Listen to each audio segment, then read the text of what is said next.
Guys, happy Wednesday. I hope you all are having a great day today. As usual, please feel free to share, subscribe, and most of all, enjoy. Single child. In between the sheets of their bed, someone got too caught up and forgot to let go or pull out. Nobody ever thought this one repeated act anybody would ever know about. Until 9 months later, a delivery was made. Ta-da, here I am. And then 4 months later, on the other side of town, I have two new siblings. Well, damn. Only 3 years later, add two more to the list. Hold on, no sir, no ma'am. Who's making all of these babies with no account of me, with no consideration of how I would feel and what it could take away from me, possibly? Mama gets a pass because it's just me and I'm under her watch in her home. But she already has two other sons with her first two loves, so where did I fit in? Where would I belong? After failed and try at it again, love gone so wrong, she now has three of us to take care of and provide for, all on her own. I'm the youngest, so my brothers were instructed to look after me, but most of the time they half-ass did it, too busy out with their friends roaming the streets. Everyone left enough time and leeway for me to be watched from a distance. For others to know I was alone most of the time and snatching me up or taking me away, no one would care or notice in any instance. Those three jobs she was working was to provide food, clothing, and a place for us all to call home. Because all of her children's fathers took a path of selfishness and the streets they continued to roam. Their fathers and mine nowhere to be found on a consistent enough basis. So she did what she had to do, hoping she was clear in her intent and stayed in our good graces. Our relatives and family friends helping her in their ideas of help along the way. My brother's relatives treated me well, better than my own father's family, I guess you could say. Bloodlines didn't matter. I was my mama's child, so anytime I saw them pulling up, I knew I was in store for a good day. Meanwhile, my daddy himself was out there still trying to be a rolling stone, sowing his royal oats anywhere he fit in, unprotected, making new babies with pointless women in their home. Just to also leave those mothers still on some search and some conquest of who he was as a man. Never looking back to see if I was okay, if we were all straight, thinking that $30 child support was enough. I will never understand. Birthdays forgotten, simple days never spent. Was I anything to him? I couldn't have been. I didn't matter, just like the other four, because now we can add three more siblings to this list from him, but they're with his wife, so in his eyes, that's a win. Now my mama really hates my daddy because I was his firstborn and he left me without a second thought, with no hesitation. But she truly hates all men because a mother struggling to survive and make ends meet. How did she end up in this situation? She's raising me to be independent, never slip up or get caught up, because this could happen to me. I could grow up and be like her and have a baby with a man that was a father to eight and five different women's baby's daddy. Whew. She's raising my brothers, but because she's not a man, they don't listen. Only thing she said that registered was to strap up out here in these streets. She told them to never get a woman pregnant and walk away, that it's not okay no matter what she does to you. It will never be.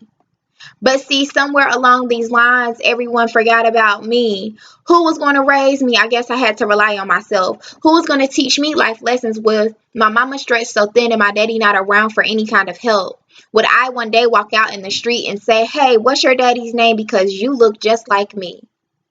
Would I ever almost encounter dating my sibling because, let's be honest, women don't conduct play dates with the women her men crept with, you see.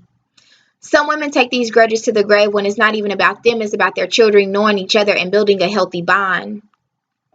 Simply knowing that your sibling exists is the root of a lot of trouble if you're never given an opportunity with them to love and of become fond.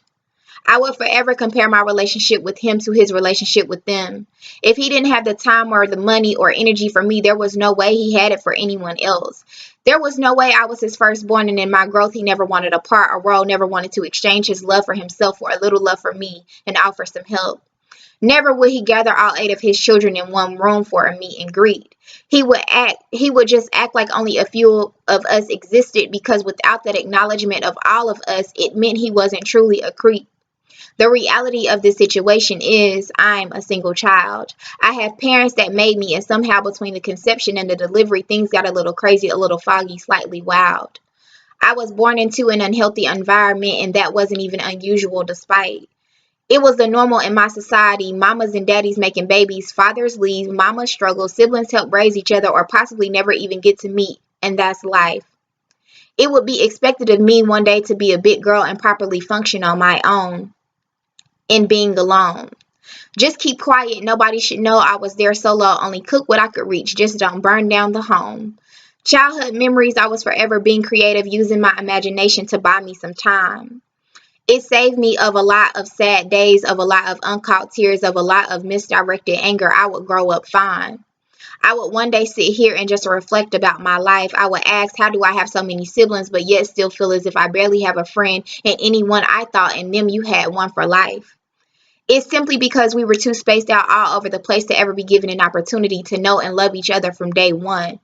My mama raised me her way with her views and spews, and them with their mothers and their hurt logics and bitterness. So it divided us all before we could even build. Our relationships were already done. They would grow up and have children of their own, and I would never see or get to know. And it will never be okay. It won't sit right in my spirit because I came from a broken home. I know what it's like to have parts and pieces of me out here in this world. I know what it's like to be a single 12-year-old girl. I know the pain it feels to feel like you are forever alone, so you grow up as an overly independent woman content within herself. You become secondary and back burner, but you become secondary and back burner by a lot of people, but you're used to it, so you brush it off and still have a well of love to offer anyone in need of help. You are protected and guarded in your interactions because you aren't sure who you can trust. And those that you have let in, they have to understand the importance of their role in your life. To keep it, it's a must. You take a vow to never make children in such a manner that you were made. You won't ever do this to your children and make them a product of how you were raised. It's not the end of the world, but it also doesn't feel good. I didn't sign up for this, but I am a single child and I grew up just fine, as I'm sure my parents knew I would. To implant a seed and never intend to water it is one thing, but yet to know she still gave life to me and you never changed your mind, I can't figure out for the life of me. Why is it that parents decide that situations between them as exes and lovers is more important than the structure of how they raise a child? Y'all let y'all's life screw ups taint me, shape me, and mold me all the while. Not realizing I would carry everything y'all ever did or didn't do with me. But I thank you because today I stand so tall, proud, and boldly. All these things were not about me, some just taken from my life in an attempt to heal some pain. In an attempt to share and let other people out there know we are in an aspect one and the same. We may have had parents in a village to raise and do right by us was a must. But somewhere, somehow, we were alone in a world of so many people surrounding us. I thank my parents for my life and my journey. From them, I am the woman I am. This is not an attempt to hurt anyone, just a look inside. I hope y'all will understand. I turned their confusion into my good, their mistakes into my flaws, their cries into my smile. I made it and will continue to make it, and so will you. I love you, my fellow single child.